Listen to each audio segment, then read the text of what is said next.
তো হ্যালো বন্ধুরা, আমি তোমাদের জন্য আবার একটা ছোট্ট ভিডিও নিয়ে চলে এলাম। এই মুহূর্তে আছি আমি একটা ট্রেনের উপরে।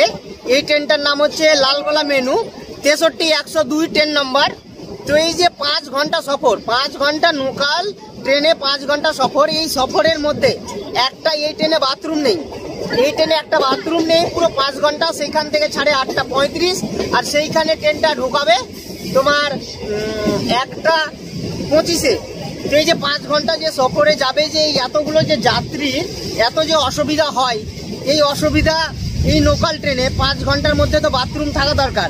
তো বাথরুম নেই, তার জন্য আমি 2-3টে কাকুকে জিজ্ঞেস করব, যে এই ট্রেনটার ব্যাপারে জিজ্ঞেস করব আমি, যে এই ট্রেনটা যে বাথরুম নেই ট্রেনটার জন্য, তো এই যে অসুবিধাটা, এই অসুবিধাটা কি কারণের জন্য, এদের কোনো সমস্যা হয় কি হয় না, বা এই ট্রেনটা ভালো কি ভালো নয়।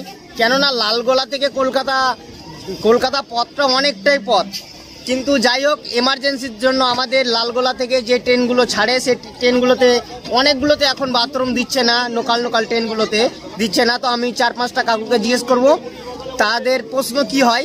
তো দেখা যাক। তো তোমরা আমার সঙ্গে থাকো আর আমার এই ভিডিওতে অবশ্যই সাপোর্ট করো। আর দেখো ভিডিও, তোমরা যদি দেখো তো ভিডিও বানাতে অবশ্যই ভালো লাগে। তো আশা করছি তোমাদেরকে যতটুকু পারবো আমি এইসব মানে ভিডিওগুলো দিতে থাকবো। আমাদের কলকাতা বা লালগোলা বা মুর্শিদাবাদ অনেক জায়গাতেই আমি যাই, দেশ বিদেশে অনেক জায়গায় যাই আমি। তো ছোট শর্ট ভিডিওগুলো তোমাদেরকে দিতে থাকবো। তো তোমরা অবশ্যই আমার পাশে থাকবে, ঠিক আছে? তো চলো শুরু করা যাক।